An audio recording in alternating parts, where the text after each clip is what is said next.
Kejadian ini menimpa satu keluarga pas mereka pindah rumah. Jadi ada satu keluarga, suami, istri, dan satu anaknya yang masih bayi gitulah, umurnya sekitar 1 tahunan. Oke. Suami istri ini kita sebut aja namanya Pak Ahmad dan Bu Rena ya. Pak Ahmad sama Bu Rena. Iya, pekerjaan Pak Ahmad ini dokter kandungan. Ada satu waktu di mana dia ditawarin opportunity yang lebih gede lah dari segi uangnya. Dia tuh kayak di hijack, jadi kayak dedicated dokter gitu di salah satu perusahaan minyak di Sumatera. Nah akhirnya Pak Ahmad ini ambil lah. Cara Pak Ahmad ini ambil, berarti satu keluarga harus pindah dong ke Sumatera. Ini Sumatera mana nih, Moy? Di Provinsi Riau, cuman kotanya gue gak bisa nyebutin kota apa. Oke. Nah, dokter di sana itu selalu dikasih fasilitas rumah, Bi. Nat, kayak rumah dinas itu gede banget dan itu tuh 2 lantai. Dan mereka pun juga di sana dikasih 2 ART gitu. Asisten rumah tangga? Iya benar. Oke.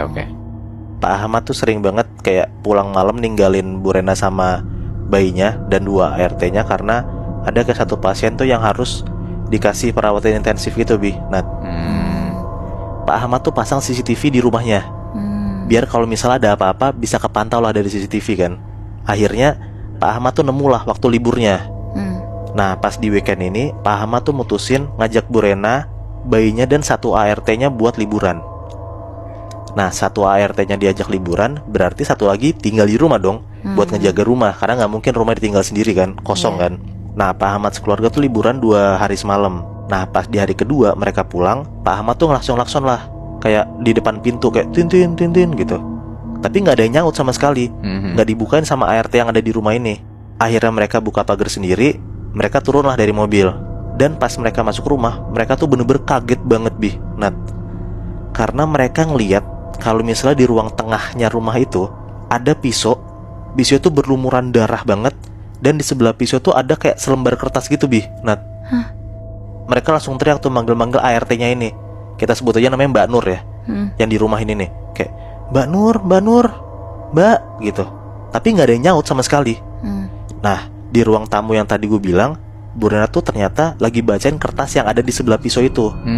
Dan ternyata kertas itu adalah surat dari Mbak Nur. Yang Mbak Nur tulis tuh intinya Mbak Nur mau pulang. Nah bingung kenapa tiba-tiba Mbak Nur tuh kayak gitu, Bu Rena akhirnya ngecek CCTV lah. Sampai akhirnya di tengah malam, tepat jam 12 malam, dia ngelihat kalau misalnya dari rekaman CCTV itu tiba-tiba nongol kayak sosok putih tinggi gede terbang nutupin CCTV itu. Wah. Aduh, merinding banget. Setelah CCTV itu normal lagi, kelihatanlah akhirnya kalau misalnya tiba-tiba pahanya Mbak Nur itu udah ketancap pisau dan darah itu berceceran di mana-mana. Oh shit. Aduh. Cerita ini kejadiannya di tahun 1993. Ada seorang penari, sebut aja namanya Shinta. Umurnya di saat itu tuh 20 tahun dan dia tuh udah mau tingkat akhir di kuliahnya. Nah, Shinta ini asalnya dari Jawa Barat dan dia tuh ngerantau untuk kuliah jurusan seni tari di daerah Jawa Tengah. Di suatu hari, Shinta ini dapat kabar kalau misalnya tantenya tuh meninggal. Tantenya itu sebutlah namanya Tante Endang, ini tuh tinggal di daerah Jawa Barat. Dia sekitaran rumahnya Shinta lah. Umurnya udah 50-an. Nah, Tante Endang ini penari juga. Dan dari Shinta kecil, Shinta tuh udah diajarin sama Tante Endang ini buat nari. Ya, dapat kabar kayak gitu, buat tante yang meninggal ya Shinta baliklah ke kampungnya, ke Jawa Barat. Dan di situ tuh Shinta ketemu anak angkatnya Tante Endang, sebut aja namanya Asep. Dan Shinta tuh sedih banget karena ya itu orang yang dari dulu udah ngajarin dia nari. Nah, Shinta tuh pengen banget buat nyimpen beberapa barangnya Tante Endang, kayak biar at least dia bisa nginget lah Tante Endang. Kenang-kenangan ya. Kenang-kenangan. Akhirnya Shinta minta izin buat masuk ke kamarnya almarhum Tante Endang, ke Asep. Dan di situ Shinta tuh ngelihat ada satu buah kotak kayu. Dan pas dia buka isinya, ternyata itu tuh ada konde emas, selendang, sama kain batik. Shinta nanya ke Asep, kalau Shinta ngebawa kotak itu boleh nggak? Karena kayak ya dia bisa pakai itu buat dia nari nanti kan. Iya.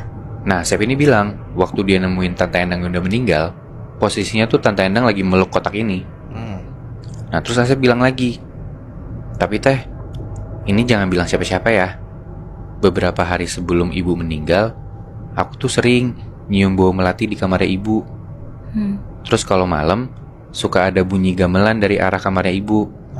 Tapi kalau aku ngecek, gak ada apa-apa. Cuma ada ibu lagi tidur sambil megang kotak ini.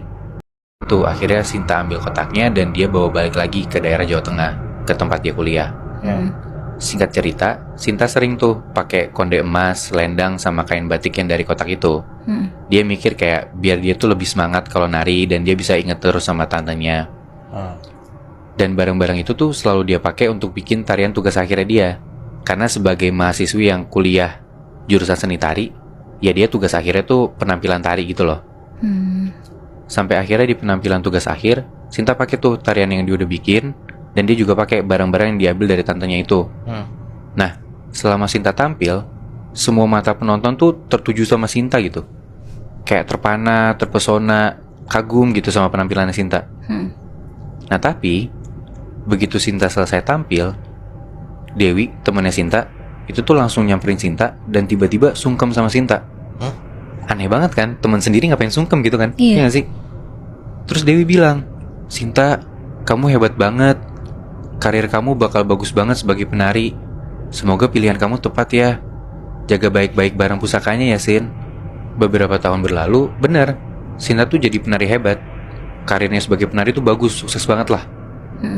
Tapi, gak kayak kisah cintanya Sinta. Berbanding terbalik banget. Sinta tuh kayak susah banget punya hubungan. Kayak jarang banget ada cowok yang deketin dia. Kalaupun ada, jadian, sebulan putus. Sinta akhirnya ketemu Dewi. Sinta curhat lah kalau dia gak suka sama hidupnya. Karirnya bagus, tapi hubungan dia kalau sama cowok tuh gak pernah bagus. Di situ Dewi bilang, ya itu konsekuensi dari barang yang Sinta pegang. Selendang, kain, sama konde emas itu. Dewi nanya, bukannya kamu seneng? Kan kamu sukses sekarang.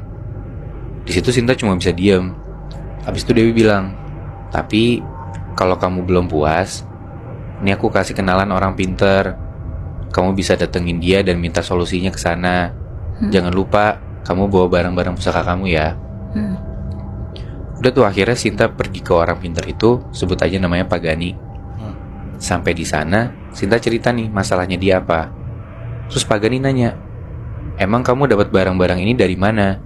Sinta bilang ini dulu punya tantenya. Di situ Sinta nanya, emang ini barang apa Pak? Pak Gani jawab, kalau kamu mau tahu ini barang apa, malam Jumat kamu kesini, kamu lihat sendiri. Udah tuh malam Jumat Sinta kesana. Di situ Sinta tuh ditaruh di sebuah ruangan sendirian sama kotak itu di rumahnya si Pak Gani ini. Sinta disuruh baca Al-Fatihah 7 kali, dan kalau dia lihat sesuatu, dia harus baca ayat kursi terus, jangan berhenti. Dan Sinta ditinggal sendiri di ruangan itu bersama kotaknya. Udah tuh, Sinta baca Al-Fatihah 7 kali, dan di tengah-tengah Sinta lagi baca itu, suasana ruangan tuh jadi beda hawanya. Dan tiba-tiba, di atas kotak kayu itu berdiri seorang penari cantik. Pakai konde emas, selendang, sama kain batik yang ada dari kotak itu. Tiba-tiba nongol gitu. Tiba-tiba nongol. Langsung tuh Sinta baca ayat kursi. Dan gak lama, sosok wanita cantik yang dia lihat itu berubah jadi seorang nenek-nenek tua. Rambutnya putih dan kulitnya kayak kebakar semua. Anjing.